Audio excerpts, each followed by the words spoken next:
How's it going, everybody? This week on the AVB Podcast, we sit down for a full-length interview with lead guitarist and founding member of the Faceless, Mr. Michael Keene. If you're not into extreme metal, if you're not a death metal person, you may not have heard of the Faceless, but if you are, you most definitely have. Band's been around since 2012, has made a major wave in the extreme metal scene, and most recently has broken international news with some stories of some woe. Let's put it that way. Michael Keene's had some troubles in the past, and we sit down and discuss just about all of them. So sit back, relax, and enjoy this full interview with Michael Keene. We are all the way over in Kalamazoo, Michigan this time at Shakespeare's Pub, sitting with lead singer of the Faceless, or not, sorry, lead singer, lead what's guitarist, the title? Lead guitarist, because you do a little bit of everything, right? Both, yeah. Of the Faceless. Yeah. So now that we're on here, Michael Keene, how's it going, man? It's going well. Good. Like I said before we sat down and started, I want to get some of your personal history first. So Sure. give me, are you originally from Encino, California? Is that where? I'm from Los Angeles. Okay. I didn't grow up specifically in the Encino area of LA, but I have lived there, or I lived there through my teenage years. Right. And I've moved kind of all over LA in my adult life. But what's it like growing up in LA, man? It's different. Yeah.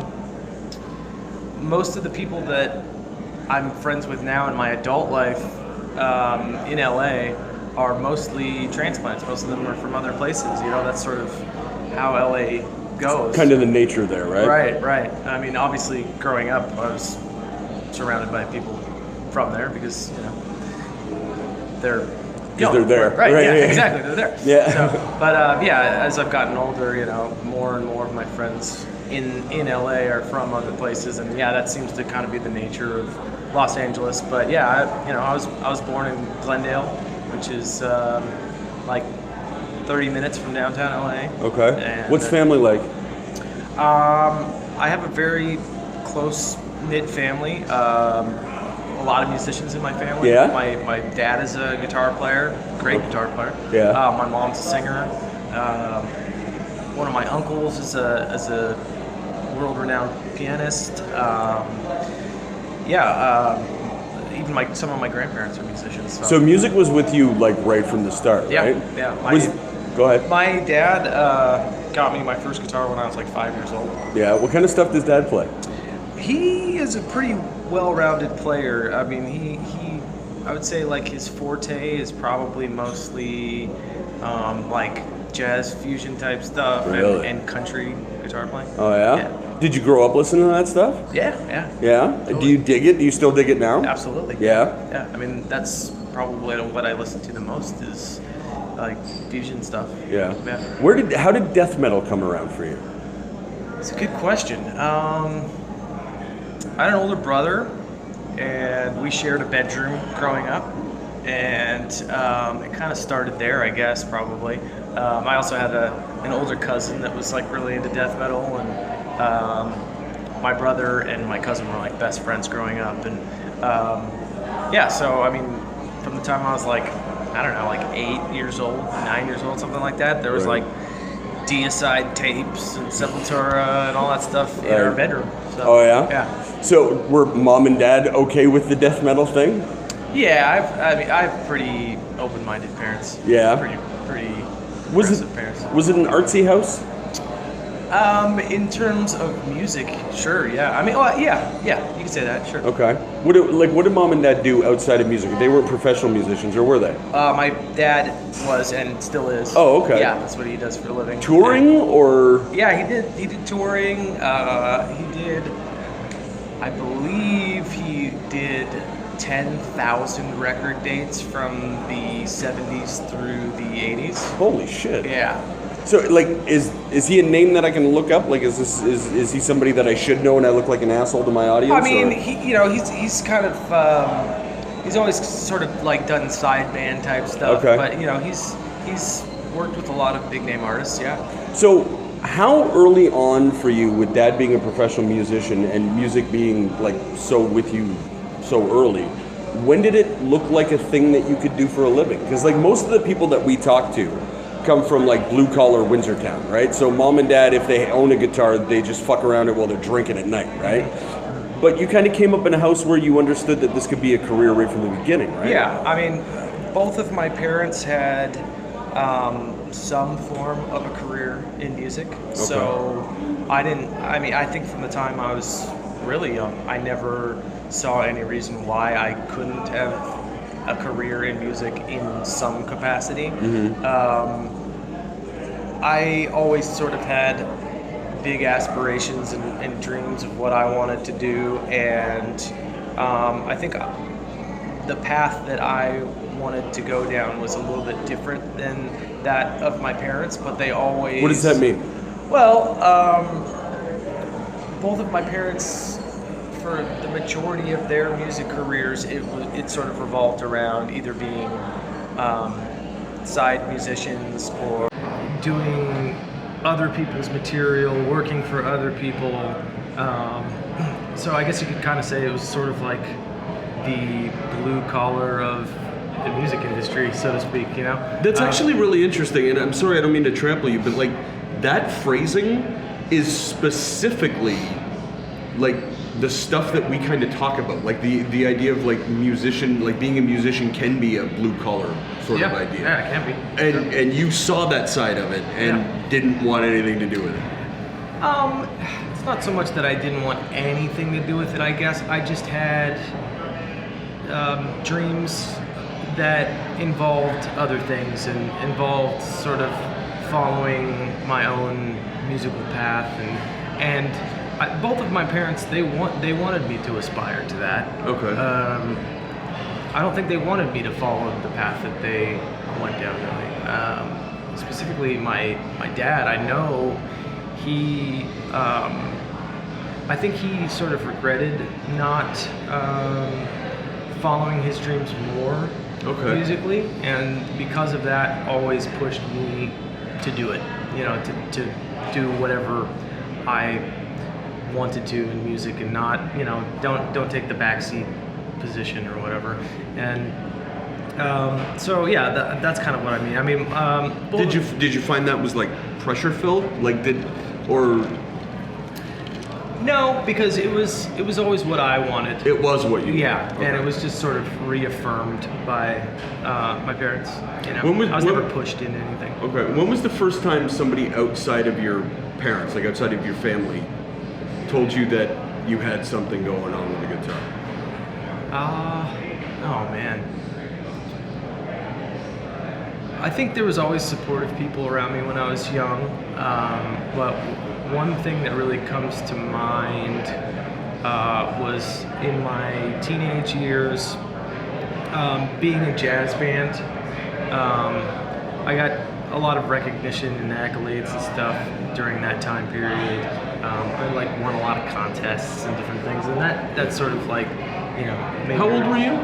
I would have been like 15 or 16 at the time. You're 15 or 16 playing in a jazz band? Well, high school jazz band, yeah. Okay. Yeah. Okay. So yeah, and like, you know, every year they did like this Woody Herman Jazz Award thing at Disneyland, and I forgot that like Disneyland is a place that's like around the corner right, for you. Yeah, it's like 45 minutes from nice. So yeah, and yeah, so I like, and there was a bunch of different things that during that time period that sort of like affirmed that I had something, you know, worth exploring, that, and like just some like different contest things that happened during that time. But you know, it all seems kind of like trivial now, but at the time, it kind of meant something to me.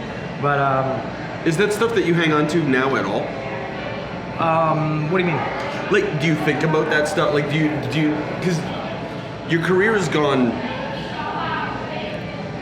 way wider than most kids in a jazz band. Right. Like, you know what I mean? Like, hey, you got great guitar chops, kid. Right? Your career's gone a lot further than that. But during that time, do you think about that period? I honestly don't think about it too often.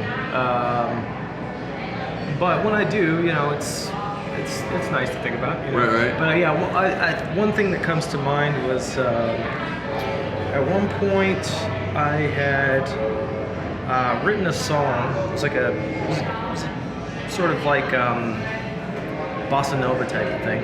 Right. And I played it at a gig that my dad was doing, and the person that was like throwing the event like ended up making such a big deal about it and like really making me feel really good about it. And I think that was one of the first times where it kind of like clicked, like, well, one, it felt really good, you know, Right. and two, that people were recognizing that, you know, I had something, you know, worth exploring or whatever. Right. So I think, yeah, about that time is when I went from having dreams of doing something like this to really putting the work in and just focusing wholeheartedly on it. And how old are you at that time? This would have been around like I said, like between like 15 and 17, something like But that. still pretty young for somebody to like latch on and Yeah. say that's my decision, right? Yeah. I mean, so much so that my senior year in high school, I ended up getting my diploma early, and I just That's not the direction I expected that sentence to go. Yeah, I just didn't even want to like deal with going to high school anymore. I just wanted to focus. So you're on like, fuck music. it, do it all, get it done now. Yeah. Is that sort of your personality? It certainly was then, and Yeah. it certainly was for quite a while. I think as I've gotten older, I've sort of like relaxed a little bit in some Right. ways, which I kind of wish I still had that fire in a lot of ways, you know.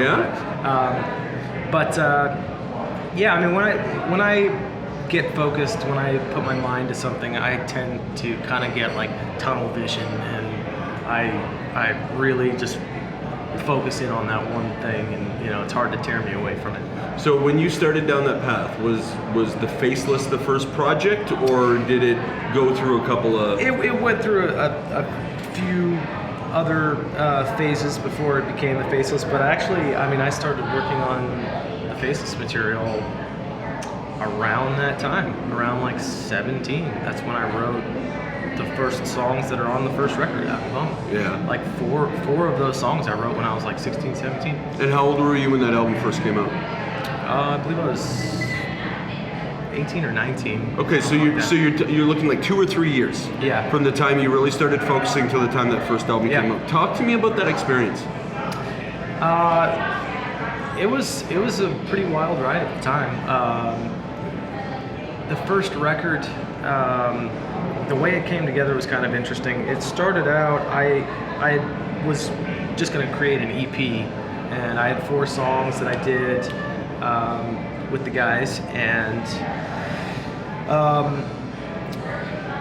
at the time I was just trying to get the band off the ground and get things moving, but before I even realized the songs that I had put out were getting like serious attention. Okay. Before I knew it, like we had like Metal Blade showing up to our local shows, and we were getting contracts from quite a few record labels. Do you know how and why? Like, so you're in LA, so that helps because Right. you're near the scene. Right. But do you know why you guys got attention? Like, did you have somebody in your corner that was kind of spreading the word? No, we didn't. I was pretty vigilant on the internet with. I mean, at the time, this was like right when MySpace had just started. Right. Excuse me. So you made Tom your friend, and then... Oh yeah, and like I mean, that honestly was one of the best tools ever given to bands. I wish it was still around. Right. Because the more work you were willing to put into it, the more people you could get your music out to. It was really that simple. And who showed you that? Oh, I don't remember now. But, No? But Like, are you a computer nerd? Like, were you a geek that got into that yeah, stuff? Yeah, there was more so then. Yeah. Yeah? Yeah. My brother's a big computer guy, and so we always had like the best computers in the house. And, Right. And we had like a T1 connection in our house. Right. Like, you know, when like all my friends had like dial-up still. Right. So that certainly helped, I guess.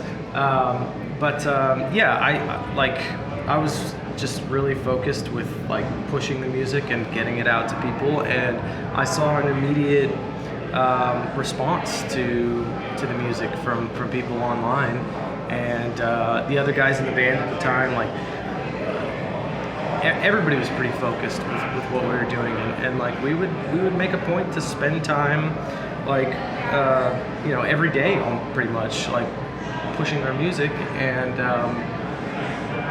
it was different. It was sort of a different era for the internet then. Like now, when people spend all day on the internet pushing their music, it kind of comes off as annoying. Right. Yeah. Yeah. It was a little bit different then, especially with MySpace, because you could do it very subtly. Right. And well, nothing was subtle with MySpace. Everything was dancing GIFs and like Jesus emojis. Yeah. Yeah. There was subtle ways that your music could spread on MySpace without you having to be annoying. Right. And yeah, it worked. I mean, between things like people putting your song on their page and then other people checking it out, and right, trading top 8 and all that stuff. It was like a great tool for bands. It really was. Did you take any of the sort of social media skills that you learned from MySpace and poured it over as like Facebook and all that came up, or did it sort of?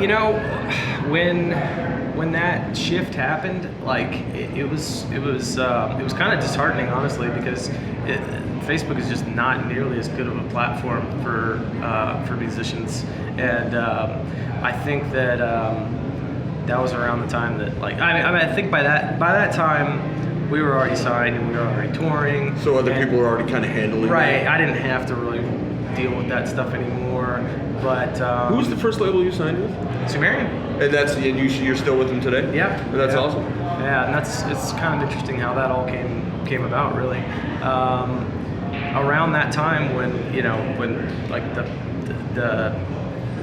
when I was pushing music through the internet primarily, one of the people that ended up taking notice was Ash Hamilton, who at the time was touring with his old band Reflux, and when they would come through LA, he was booking their tours at the time, and when they would come through LA, he would call me to open the shows and stuff, like for the Faceless to open. And we ended up, developing a friendship. And around the time that we were receiving contracts from quite a few labels, he told me that he was starting a record label and that he'd be interested in working with us. And at the time, he didn't have any records out. Sumerian really didn't mean literally anything. It was just a word at the time and his idea. But what he had that the other labels didn't was he was a booking agent at the time, and he already had a pretty decent roster of bands that we wanted to be touring with. And basically he told me that like we would be his top priority in booking if we put the record out with him. And so you were going to be his first one, right? Yeah. And in a lot of ways it was a better offer than what some of the other labels were offering. Like the other labels had more money to offer. Is this right around the time 360 deals were coming out and that kind of thing? That was pretty soon after. Yeah. We didn't get any 360 deal offers at that time. Right. Luckily. But yeah, I mean, it was the offers we were getting were for okay money, but most of them were for a lot of records, like 3 to 5 records. Oh, okay. Which is honestly pretty standard. But Ash was offering me a 1 record deal because of the fact that they didn't really have any history, and right. He didn't have as much money to put up as maybe some of the other labels did at the time. And for me, it was kind of a no-brainer, even though there was some risk involved. It was a no-brainer in the sense that I knew that we would be his top priority in booking, right. And we would get on the tours that we wanted to be on with the bands we wanted to be touring with, which at the time I felt was probably the most valuable thing for us, and it ended up that being the case. Getting out and touring with bands we wanted to be on tour with is what really pushed us to the next level. Where did you get your marketing acumen? Where did you get the idea that putting yourself in front of more people would be more valuable than the bigger numbers that were offered to you at the time? Because that's a tough call for somebody who's sitting there for the first time, right? Yeah. I think I just sort of had a gut feeling, and it was just sort of instinctual, and I was just using my best common sense. Yeah. And the fact that it was a one record deal made it not a huge commitment. You know, I already had these 4 songs done for this EP that I was planning on doing, and I decided to just record more songs and just make it a full length, which I'm very glad that I ended up doing that, because in retrospect, like now years later, one of the things that I've told a lot of bands that are starting out when they ask for any kind of advice or whatever is, don't waste your time making an EP. Okay. You know, like maybe down the road after you have a few records out, make an EP because people will care about it. Okay. But if you make an EP as just like an unsigned local band or whatever, all people think is that you're not a serious enough band to make a full record. You know, that's all they're gonna think. Because I honestly, and I'm very interested in your perspective on that, because I almost look at it. It's getting loud in the background. I almost look at it these days as the exact opposite, and feel free to tell me I'm fucking stupid, but like now with the way music works with like Spotify and everything else, you're almost better off the way I look at it to get 1, 2, 4 songs out there so that you can get in rotation, because nobody listens to the full fucking album. You're correct if you're an established artist already.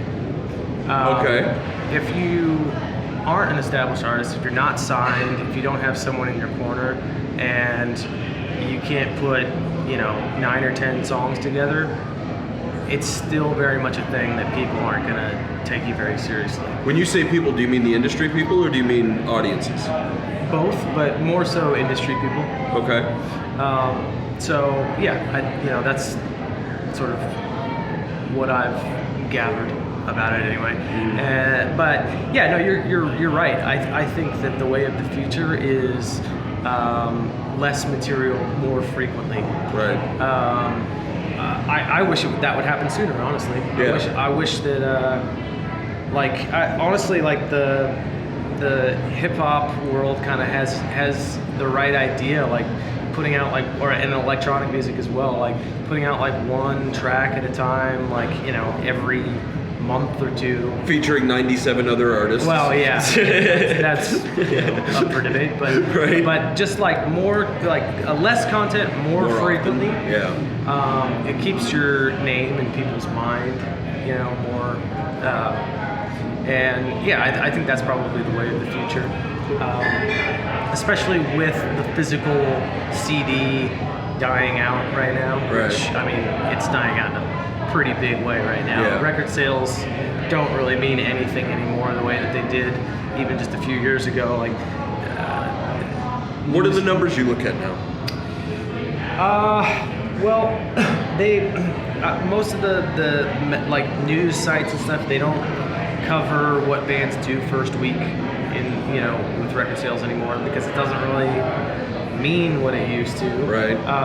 Now they're factoring in your streams on Spotify and all that stuff. Right. And I'm starting to see that a lot of industry people, a lot of managers and different things, they're looking at what artists are doing on tour in terms of booking numbers and that kind of thing? How many heads are showing up. Right. That's sort of what they're going by more than record sales now.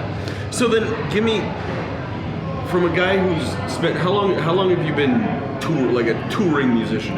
Let's see, we started touring, I guess, 13 years ago. Okay, so you're a veteran, by far, right? So from that perspective, and you already understand, like you built this history, you've got a name for yourself, you're able to sort of, like, when you go on tour, you're able to get media's attention, they'll pay attention to what you're doing. The guys that are back home watching this that don't have that luxury, what should they be thinking about these days? Or is that just the most unfair question? That's kind of hard. There's so many things to think about. But I mean, it's definitely not how many records you sell anymore. That's for sure. I know that. Right. I would say, get content out, and things are changing right now, but they're changing slowly, and it's moving away from the physical record. Like I said, it's moving away. It's probably moving away from the full-length record as well, I would imagine, and it's slowly moving away from the record label. But that still matters right now. Right now, that still matters. So, getting signed and those things, it does still matter. What's the difference in it? So, like, if I'm a musician sitting back at home and I've got the wherewithal to put my shit together where I'm going to bring my own stuff on the road. Let's say I'm a folk musician, right? And I'm able to line up places like this, right? Along the road and head out and kind of do my own tour. What's the advantage of getting my shit together so that a label's looking at me versus just being able to do it on my own? It's really hard to get to blast blast the masses without something like a record label or a publicist or something like that helping you with that. It honestly actually was easier in the MySpace days. Like we were able to do our first tour without a booking agent and without a record label. Oh, really? Because we had, whatever it was, like 200,000 friends, or no, it was more than that. It was some absurd number of friends on MySpace, and we could, blast bulletins and stuff and tell people we were, touring, and it went out to a lot of people. That's not how Facebook works, unfortunately. In order to reach all of the friends that you have on Facebook, you have to pay like unholy amounts of money. So that doesn't work. Labels, they still sort of matter right now. Because they can push that kind of thing. Yeah, but it's definitely moving away from that. It's just moving away from it slower than you would expect. Right. Which is kind of weird, but yeah. Well, it's because there's so much money behind it. I think a lot of the money will slow that ship down real quick, sure right? That, these record labels are doing everything in their power to make it move as slowly as possible because they're sort of they certainly on a sinking ship right now. And they didn't do anything in the early days to get onto the new board at all. They did everything in their power to sort of make it harder. Yeah, absolutely. Do you kind of like being in that scene and dealing, for example, the first place you and I saw each other was at Montebello Rock Festival. Yep. So you're surrounded by the biggest names in the industry, right? You get to talk to these guys, I'm assuming, here and there. Yeah. Is it a conversation that's happening? Yeah, it definitely is. More so amongst the musicians and with managers and with agents and things. I think it's something that the labels don't really want to talk about. Right. They don't want to admit.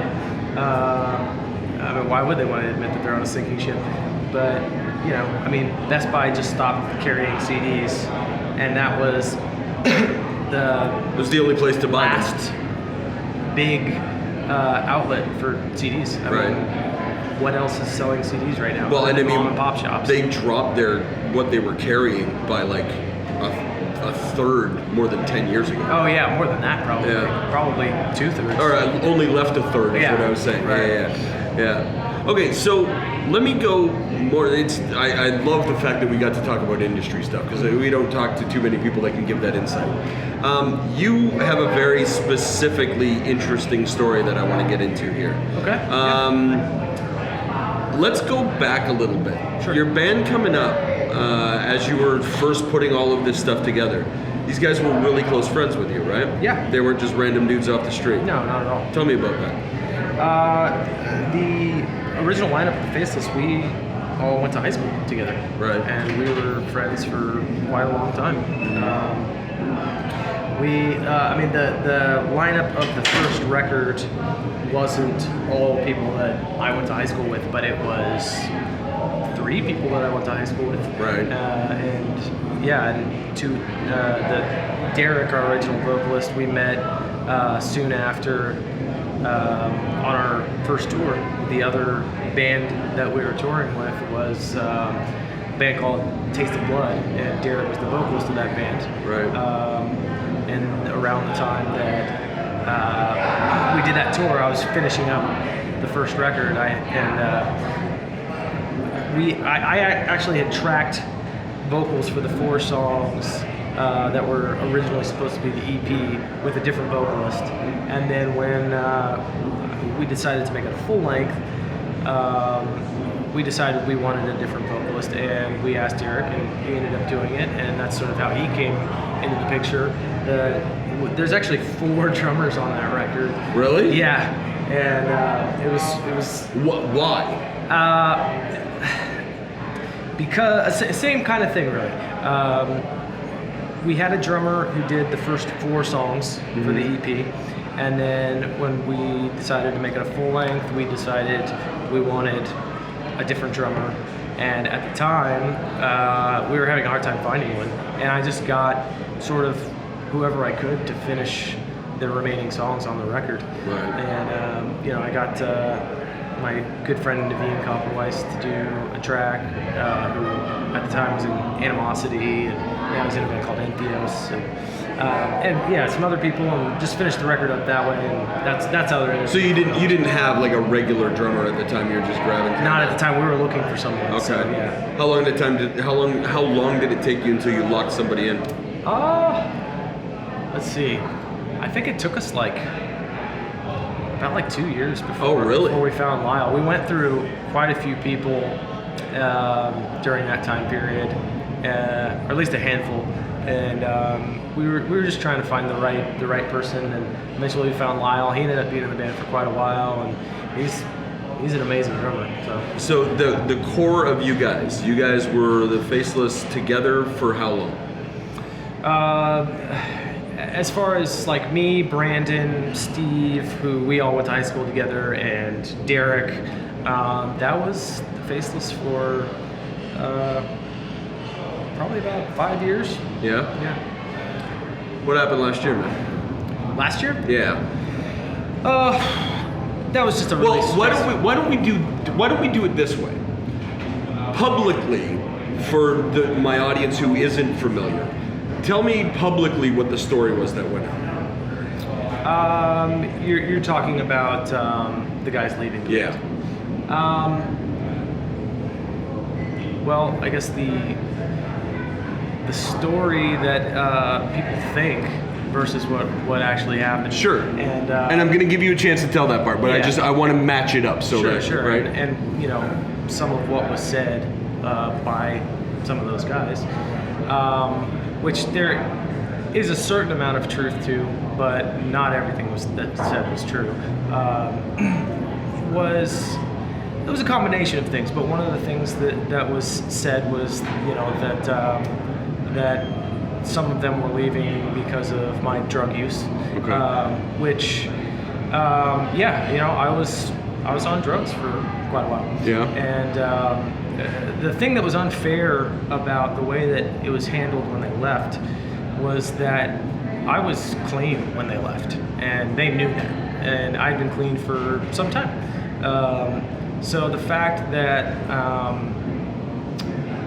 one person in particular called me a drug addict when they left the band was really unfair, because I had just fought tooth and nail to not be a drug addict. Talk to me about that experience. Forget the band stuff, all of that. Talk to me about your experience as an addict.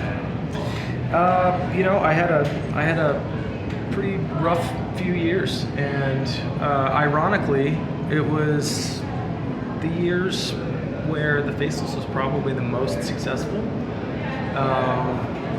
and no one gave me any shit about it because they didn't know.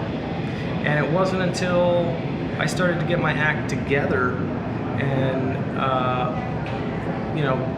first tried getting clean for a while, got clean, slipped up or whatever, and then eventually got clean and have stayed clean. That's when all of a sudden I started getting shit in the media, shit from from listeners, and Well, and it was there was- really strange how that happened. And there was another accusation at the time too, right? That there was an accusation that somebody got ripped off because you were supposed to produce an album or something. I'm not sure what that would have been. There was a report that I was reading that was talking about, and I'm sorry, your friend's the bass player. That's who we're talking about. That came out and sort of made these public statements, right? No, it was the other guitar player. Okay, guitar player. Sorry. When he came out I was reading an article that was talking about that, but then there was also something in that was talking about you were supposed to produce an album for him. Oh, right. Okay, I know what you're talking about. Okay. Yeah. So yeah, during the time when I was probably having the worst struggle with drugs, I was paid to produce some material for his other band, which I did quite a bit of work on it. I didn't do all of the work that was agreed upon, but I did quite a bit of work on it, and I had every intention of doing all of the work for it.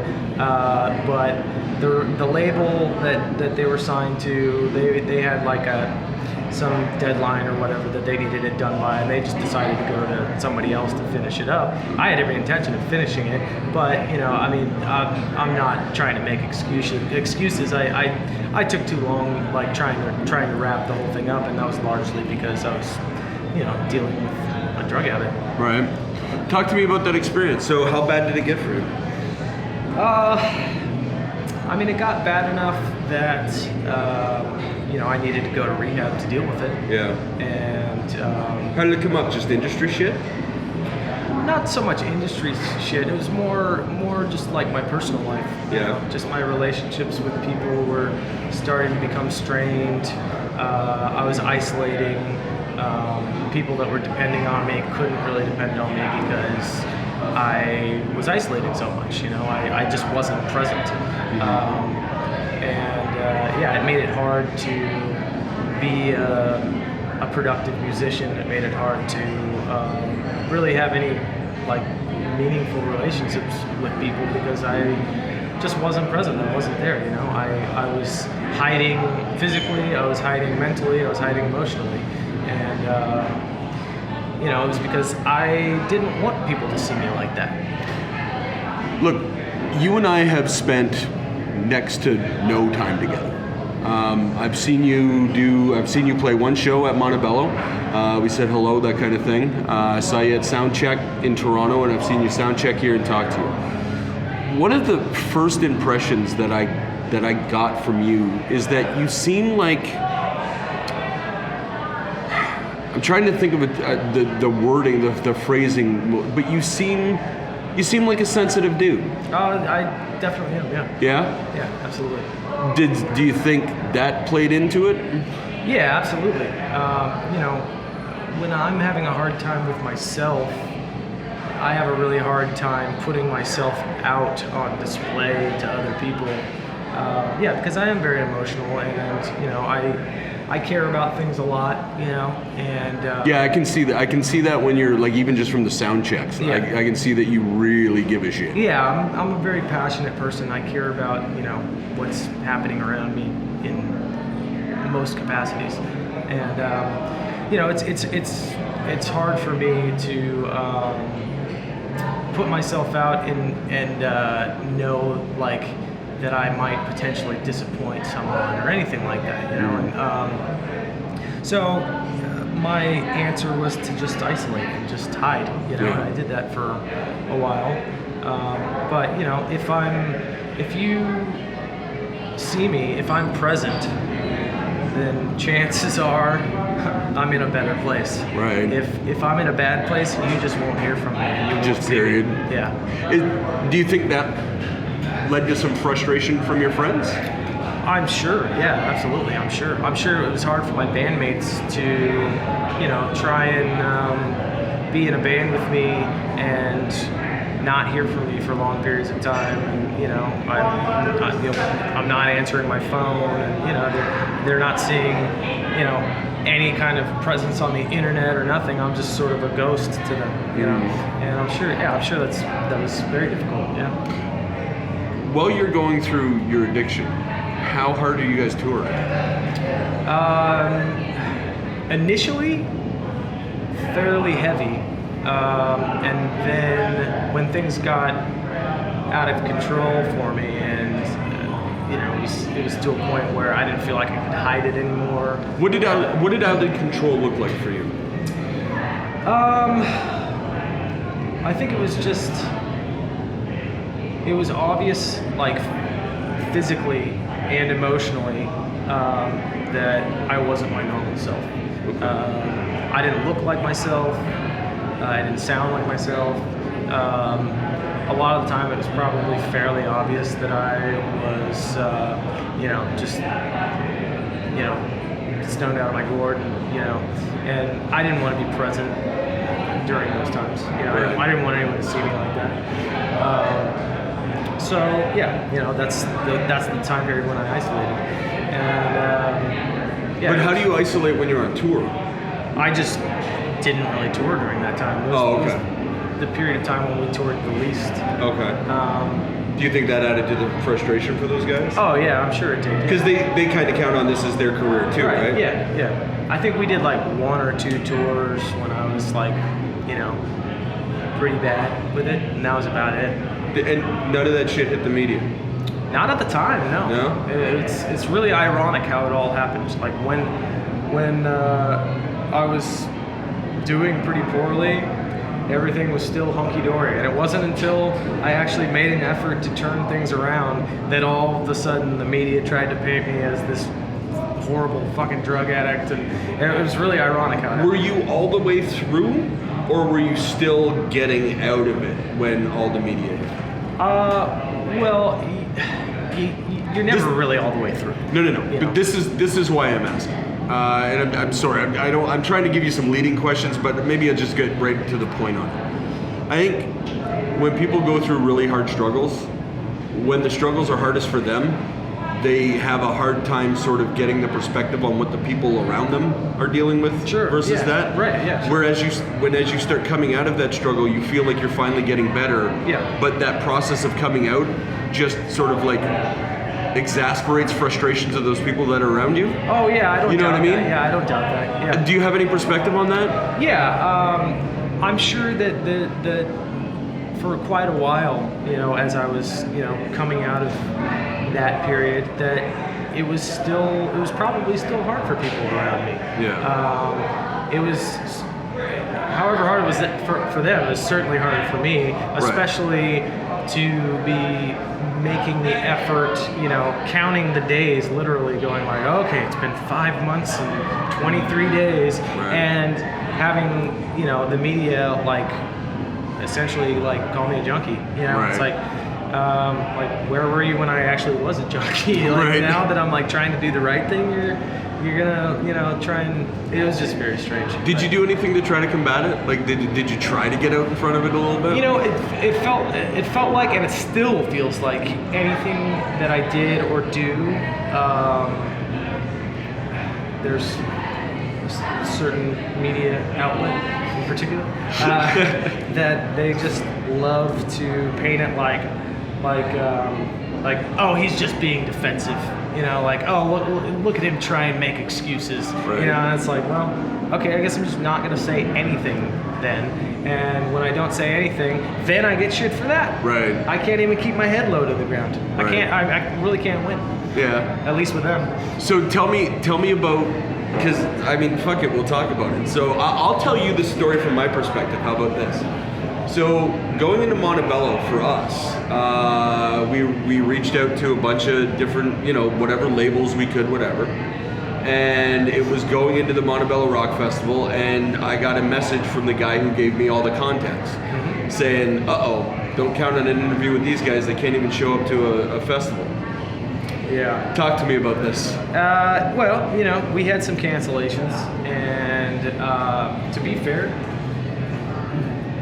most of all of those cancellations didn't have anything to do with my addiction. A lot of them I wasn't using during that time. There was maybe one cancellation when I was using, but it wasn't really the reason why. maybe on some like subconscious level it had something to do with it. I guess I'm not gonna say it didn't, but yeah, I mean, like a lot of those things were just purely circumstantial, and I was already clean by that time. And so talk to me about the circumstances. Your first. Well, actually, let me go back. I kind of jumped the gun a little bit, and I'm sorry.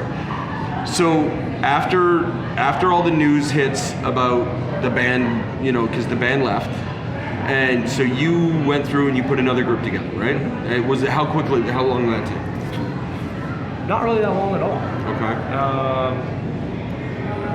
I have a really good manager, and he helped with the situation a lot. And we just sort of like put our minds together and made phone calls to people that we knew that we thought would be good for the band, and right. Yeah, it ended up working out. So. Okay, so then your first show back on tour with the new band, mm-hmm. That's in California, right?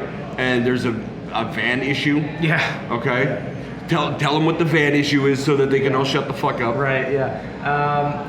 The first day, we actually just did an interview about this yesterday, and I've really kind of made a conscious effort to not be the one to say any of this stuff, right? Because, like I said, they're gonna shit on you. Anything I say, yep. They just assume that I'm just making excuses. I mean, the news outlet in particular that we're talking about said something pretty fucking wild about this particular series of events.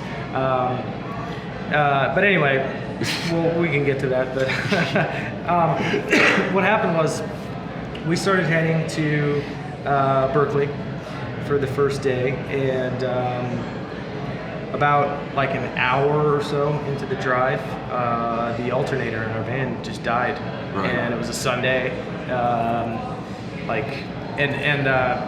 We were sort of like kind of a bit out of LA, so it was a little bit tricky to get, and you're in a van and trailer, so it's really hard to get that towed anywhere. Right. It ended up taking like 5 hours before we were back on the road. And we had left. As a former truck driver, let me tell you, that's not unusual. You're right, yeah. Sure, yeah. So. I mean, I've been touring for years and years. It happens all the time. Right. It happens to other bands all the time. It's happened to us plenty of times. But now that there's like a microscope on me, like any little thing that happens, it's just automatically assumed that, it's some other series of events that's far more sinister or whatever, Anyway, so yeah, we sat for like 5 hours, and we had left with some leeway, some wiggle time, whatever. But cutting 5 hours out of your is going to kill just about anyone. Yeah, when we got to the show, I think 20 or 30 minutes after we were supposed to have started, and they were just sitting there waiting for us to get there. We got there, there was a curfew, and we got set up as fast as we could. We unloaded the trailer. Because there was something in the article that said setup took a long time too. Was that? We had to literally park, open the trailer, unload everything, put it straight on stage, right. and then sound check and go. Okay. Which normally when you do that in the beginning of the day, right. That takes like an hour and a half, 2 hours. Right. So trying to do that and then start, I mean, we got there, I think 30 minutes after we were supposed to start anyway, so that was a big part of it. Right. And then we got set up as fast as we could. And I think it's because and you guys don't have an easy setup. There's a brain that you have to hook into and all this shit, right? A lot of cables to plug in, a lot of stuff. Yeah. So I think all in all, it took almost an hour from the time we were supposed to start to the time we actually went on. Right. And there was a curfew, so we played as long as we could before they said curfew's come up. You gotta be done. And I think we got through 5 songs or something. Right. So it was and a solid 15 seconds of shitty video hit the internet. Yeah. Right. Yeah. Of course. It's the most stressful day one, and also when we went to rehearse the day before, the computer had gone totally haywire, and I spent the entire day troubleshooting the computer instead of rehearsing. So I kind of went into day one going okay, well, we've all rehearsed individually, we should be okay. And then we got up there, and you're never probably never as rehearsed as you think you are, and that was a super stressful situation. Yeah, I had mind erase on one part. Someone focused in on the one part that I blew, and Right. it gets put on the internet. Like, why don't you post the entire set Right. and tell me like I was playing shitty? I fucked one part up. Right. You know, like, but you know, whatever. Well, guitarists never fuck anything up. Right, It's yeah. always Nobody 100% ever makes perfect. mistakes. It's a weird genre you're in, though, man. Like there's. That's the, like, jam band, you can fuck up all day long, Oh, yeah. nobody's gonna ever say Right, shit, but yeah. like... Yeah, no, it's a weird thing. I mean, I try not to be defensive about it, but you know, It's hard, right? yeah, it is a bit hard. You know. Like, I mean, I don't even mind if you get defensive about it, to be honest with you. Yeah. So, okay, now I saw you at Montebello. You guys showed up with no issues there. You did have some computer issues right at the Yeah, very beginning. It sounded like there was a dirty cable that was just fucking ruining yeah. shit. First there was a dirty cable, and then once we troubleshooted that, then While you're playing, Yeah, while because we're it's a playing, fucking yeah. festival and Yeah. you have zero time to do anything, right, yeah, right? exactly. Then it was such a hot day out, and the computer was sitting in the sun, and it was just baking, and the computer was skipping. The back of the track, all the keyboard stuff was skipping, and the click track that we followed was skipping. So we're all like, "Oh, Tough what's to going follow on?" with skipping Yeah, clicks. yeah. And like I went back and touched the computer, and it was blazing hot. Really? Just scorching. I was like, Oh yeah, because no. you guys were on stage early, like 4 o'clock or something, right? It was like Yeah, the something like sun that, was yeah. coming right at you guys Yeah, too. yeah, it was really hot. Yeah. So yeah, we had a little bit of trouble there, but you know, we made it through the set, and you know. Followed that up to Toronto, Yep. and then Winnipeg. Right. The Yeah. fuck happened there, man? Yeah. That yeah. seemed like it might have been scary for real. Oh, it was very scary. Yeah, and again, this was painted as if it was something drug related. It really and did come off like it was drug related. And it was not at all. Right. I ended up with a sodium deficiency because I just had like a stomach bug, and I just wasn't eating the way I should, and just wasn't feeling well. Because you're living out of a fucking van? Yeah, totally. And I ended up with sodium deficiency, which is a medical emergency. I wasn't really aware of like the seriousness of a sodium deficiency. I didn't really know what it can do or whatever. But yeah, like that day I was just kind of confused and I didn't know why. It was really strange. And then I was backstage and I thought, well, I'll just take a nap. Maybe I'll feel better. And I woke up having like an insane cramp in my foot. Okay. And as I went to like try and stretch it out, the pain just got so intense. And the next thing I knew, I woke up and I was being pulled out of an ambulance. And I was like, what happened? Where am I? No shit. And our tour manager said, you had a seizure. And No I was way. like, what? I've never had a seizure in my life. Apparently sodium deficiency can trigger seizures. And yeah, I had a seizure. So what did they do? They ran some tests to see, you know, what the cause was. They ran blood work and and everything came back normal except for my sodium levels. So they just pump you full of salt? You got to carry a salt lick on tour now? They put me on like a saline bag or whatever, so you know that sort of helped initially, and then but we were in Canada and it's socialized healthcare there, you know that, but that healthcare doesn't apply to Not to Americans, Yeah. no. But also, you know, as great as socialized healthcare Slow as is, fuck. in some ways, yeah, the downfall is that you're there for a really long time. Yeah. And we sat for hours and hours, and initially I thought like, well, you know what, maybe we should just get back to the venue, get all these diodes off me, let's just get back and so I can play the show. And then as that was all going on, from the time that all started to the time we started heading back, I started thinking about it more, and I started thinking, you know what, I've been a little goofy today. Maybe this isn't a good idea. And everyone was like, don't worry about it, dude, we'll play, it'll be okay. And they played without me, and they said it went great, so Now, I'm sure it did. I gotta ask you about this, right? Because as a guy who doesn't know you, right, doesn't really know the band, when I read about that, I kind of had a giant question mark, and I bet you I'm not the only one. So with the band changing the way it did in the last year, this is the 4th show of the new band. It was more than that. Because wasn't the first show California? Yeah, we had California. We Montebello?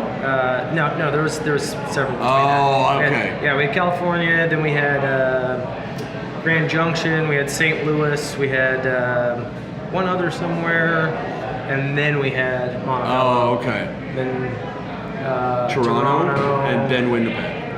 Right. I think there might have been one more or something too. in there. Yeah. So I think it was about like the 7th grade. But still fairly early, Yeah, absolutely. and none of the original members of the Faceless are playing the Faceless show. Yeah. No, I'm sure for some fans it was weird. Yeah, I don't doubt Was that. it a thing that you thought about it all that way? Absolutely, yeah. And what was your absolutely. thought on it? I mean, it's crossed my mind before because over the years, Because like no disrespect to your guys, right? Like I've seen them play; they're all fabulous musicians in their own right, and Yeah, not I'm shitting sure on they did them. a great job, But yeah. essentially, you're looking at a Faceless cover band. Right. Yeah. No. right? I totally get that. Yeah. Over the years, different members have had to miss shows on tour. Right. Quite a few times. Our bassist Brandon had to miss shows like probably like 4 or 5 times on tour because of like family emergencies and different things. We've had to play without a vocalist a couple of times because of emergencies, Right. you know, and it's crossed my mind like, what would happen if I couldn't play? You know, especially in this circumstance, like Right. people might be kind of bumped, you know, and it certainly crossed my mind. And you know, there wasn't really much that could be done then. It You was figured like, better the show go on than right, give without them you. something. then. You know, I mean, Right. it was like, okay, I have a medical emergency right now. Mm-hmm. It's very serious. Like, I needed to take it seriously. You know, I've never had a seizure before. It's a really scary thing. Yeah. Oh, and by the way, I'm not shitting on you. No, I know, Like yeah. from an audience perspective, it comes off a little fucking weird. Right, no, I get that. Did you get any feedback? Like, did you hear anything from? The guys all said, I didn't even go in the venue. I felt really terrible the whole day, and I just slept it off. And they all said that everyone was very understanding. The crowd was super cool. They said the crowd was super into it. They had a good time, Great. and that everybody was super nice to them. And I'm glad. It was awesome. That's awesome. Yeah. And then how have things been since? Because I mean, there's been no media reports of you Right. being rushed off at anywhere, missing shows, yeah. or. I loaded up with electrolytes, and you know, I made an effort to you know, eat, and my stomach got better within like a day. You know, Right. I wasn't sick anymore, so I could eat, and it was fine. Right. So that went away, and I've been fine since. No, you know, no issues there. And all of the shows have been great. Yeah, they've been really good. That's. I'm really glad to hear that. I really am. Do you have any? Look, it's been a shitty year, dude. Yeah. It's been a shitty couple of years. Yeah, kind of. Yeah. Right? Even with your success and stuff, it's been a shitty couple Sure, of years. yeah. Where are you at feeling about it right now? For real. Physically, I feel much better. Yeah. You know, because I'm not, you know, addicted to a substance that's like controlling my every move anymore. How long was your addiction for? Or like how long was that Off and on for a few years, probably like 3 or 4. Yeah. So yeah, I mean, not being, you know, physically dependent upon something is it's very liberating, obviously, and you know, I feel physically much better, you know, not having to deal with that monkey in my back anymore. And I'm making an effort to try and stay positive in regards to, you know, the way things are being painted in the media right now and all that, and just trying to push forward and continue on. That's all I really can do, you know. What do they want from me? You know, do they want me to just like, do they like? We both know what outlet we're talking about right now. Like they say things like that they're worried about me, and you know, like, give me a fucking break. If like the way that they treat me, they act like they want me to go like fucking jump off a bridge and like for everyone to ever forget I existed. Right. You know, they act like they want me to go blow my brains out for me to be buried in an unmarked grave. Right. Like, you know, if they actually cared about me, they wouldn't be trying to like paint me as something that I'm not. You know, it's very, very strange. But Do you know where that animosity comes from? Like, do you have a relationship with the reporters there? Do you have? No, I don't. They've been like that for a long time though, even before this. And they're like that with other people too. I mean, they're the fucking Fox News of the metal world. You know, like they don't cover anything that doesn't fit their agenda, and they're a fucking tabloid. Gotcha. You know. All right. I want to know this. The fucking metal world itself is a weird little world. Yeah, it sort of can be. Because it's one of the few genres of music that will still pull hundreds of thousands of people into, well, like Montebello, right? Yeah, sure. But like nothing on a radio. Right. No, sort of like everything's underground. Yeah. What's it like to make a career in that world? It's strange in a lot of ways. Yeah, I mean, on the one hand, you see these milestones of success in some ways, but when you try and explain it to like your friends or your parents or something, and you don't have a music video on TV, you don't have a single on the radio, right?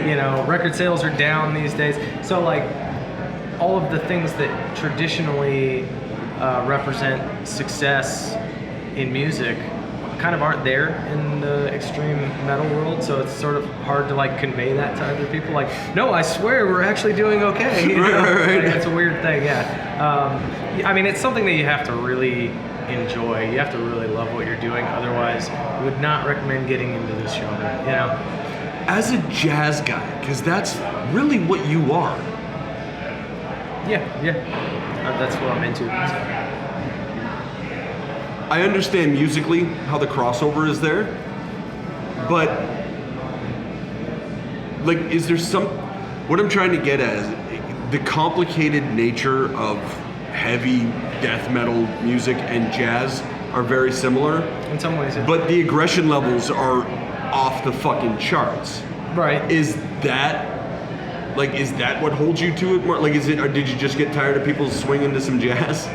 No, because I'm not an aggressive person at all. That's kind of why I'm asking this. Yeah. And here's the thing, I didn't meet everybody downstairs, but I talked to quite a few of the people who were in the band. There's 8 bands that are playing today? Something crazy. And I talked to a bunch of them, and not one of them like growled at me or anything.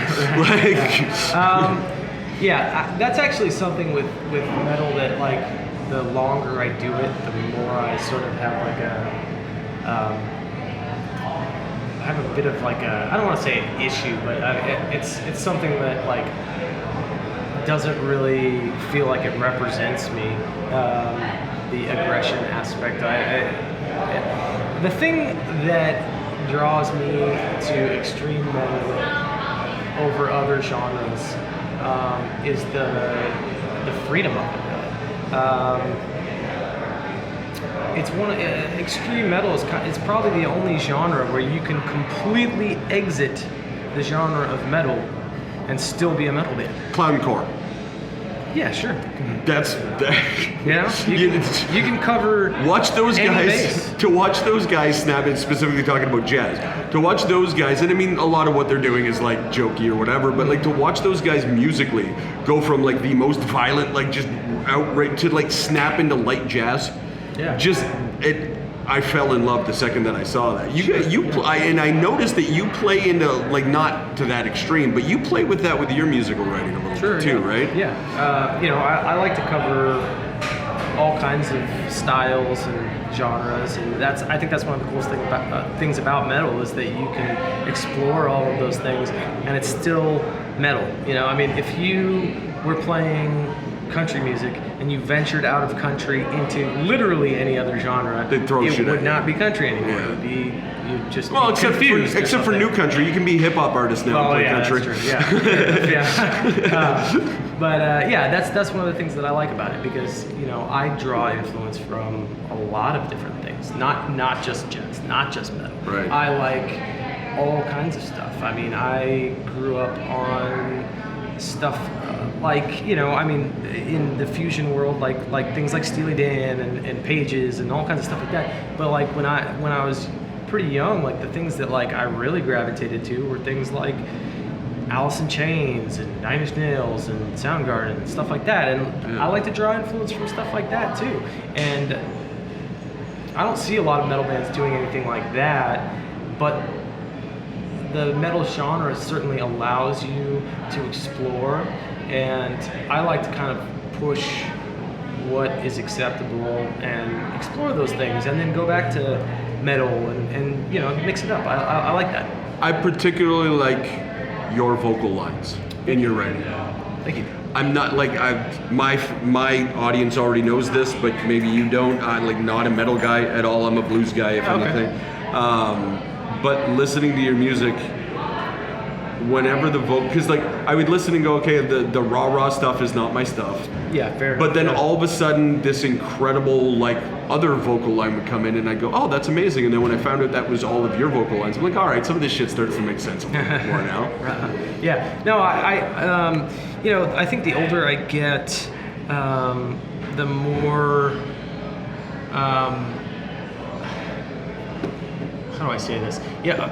So, a family friend, one of my dad's good friends, said something to me very interesting about the Faceless in particular, like quite a few years ago. I think my dad played him something, and he didn't mean to be like an asshole or anything. He was just being honest, and I appreciated it, and I took it for what it was worth, and I actually related to it in a big way. I relate to it even more now.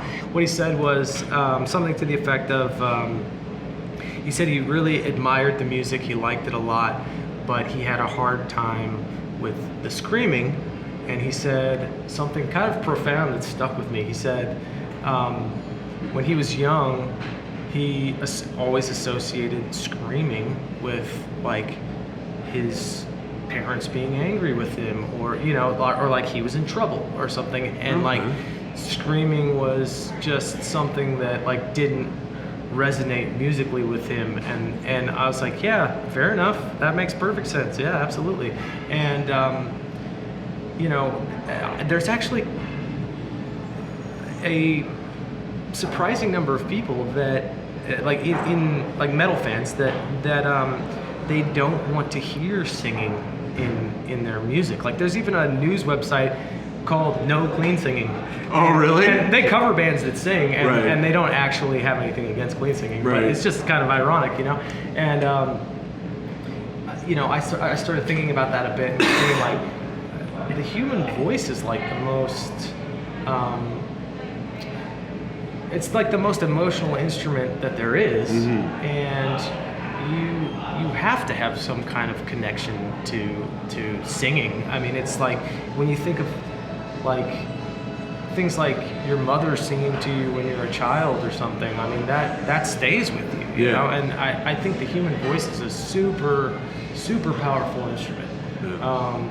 And I can completely understand why people wouldn't necessarily relate to screaming. So I get that completely. Yeah. And the older I get, while I still appreciate the value of screaming in some ways, I don't want to be screamed at all the time. Right. I totally get that. 100% get that.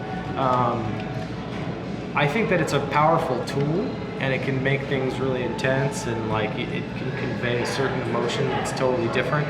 And I like it for that, and I think it certainly has its value and its place.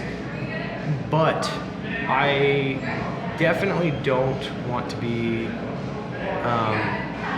in a band that does that exclusively. I just feel like it's a little one-dimensional to do that all the time. You seem like I went through your Spotify playlist and just kind of, you know, I listened to all of the, and I'm gonna get the name wrong, the second album, Planetary Duality? Yeah. Listen to that entire album. It's considered like a fucking masterpiece and shit in certain circles, right? It's definitely tough for you to say. Yeah, I know. it's hard for me to say. Right. Yeah, But it's like it gets talked about, right? In the death metal. There we go. I almost like the new album better. I would have to agree with you, yeah. I mean, I think that, it's hard for me to be the critic of my own music, obviously, but I mean, if I were, I would say that each record's been better than the last. Yeah. I think that the new one is the best. I think the last two are probably the best. I think they're about equal to me. I like them both about equal, and I think that those are the two best. And I think it's just sort of evolved from there. We've been here for over an hour already. Okay. This is probably the bitchiest way to ask this question because it's sort of like I can just scram if this fucks some stuff up. But like, as a human being, the one question I want to know through all of this shit, those three guys that left a year ago, you think there's a chance to fix that relationship ever? And is that something you'd be interested in? Maybe. I don't know. I mean, not right now. Yeah. Still tough to deal with? Yeah, there was some things done that like feel kind of unforgivable right now, which I haven't talked about because I don't want to talk about it, and I don't want it to turn into like a war, which it might if I said the things that were done. It certainly won't make it any easier to heal relationships. Absolutely, yeah, and like just like the way things are for me right now, like I just don't feel like I'm in a position to.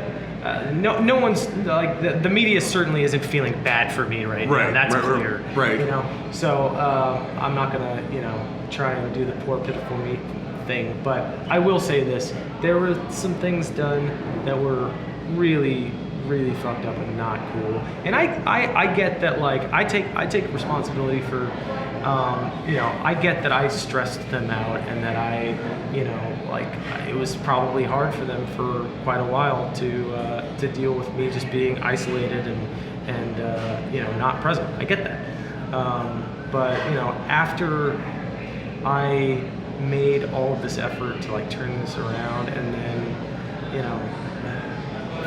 things that were said, but also things that were done that nobody knows about. Right. There were some really shitty things that were done that just were unfair. And but we don't need to get into that. Yeah. No. I wasn't looking for that at all. I'll tell you this. Maybe we'll close on this. For what it's worth, and this just might be cheeseball bullshit. I was at a point in my life when my closest friend in the world and like business partner, we kind of had a major falling out, and it took 10 fucking years. Yeah. But he ended up being like the second guest on this podcast. So hopefully down the road there'll be something to work out. Yeah. Dude, thank you for sitting down with me. This is an incredible interview. I really, really enjoyed it. Thanks, man. Appreciate it. Thanks, brother. Well, there you have it, folks. Our interview with Michael Keene. Tell me what you think. If you're a fan of the band and if you followed the storied history as of late for the band, make some comments down below. Tell me if you believe what he has to say. I'll give you my personal opinion here. I tend to believe everybody who's talking to me, and I believed every word he had to say to me. I found Michael to be about as open and honest as any human being who's ever sat in front of me. I think his story kind of makes sense, and I'll tell you this much: I had conversations with other members of other bands who have been on this tour with him, and every one of them, to a man, has nothing but the nicest things possible to say to Michael. Say about Michael, I should say. All right, folks, now's your chance. Make your comments down below. Don't forget to smash the like button and, of course, subscribe if you haven't already. We've got other videos that you might be interested in checking out, so please run over and do that, and we will catch you back here next time. See you later.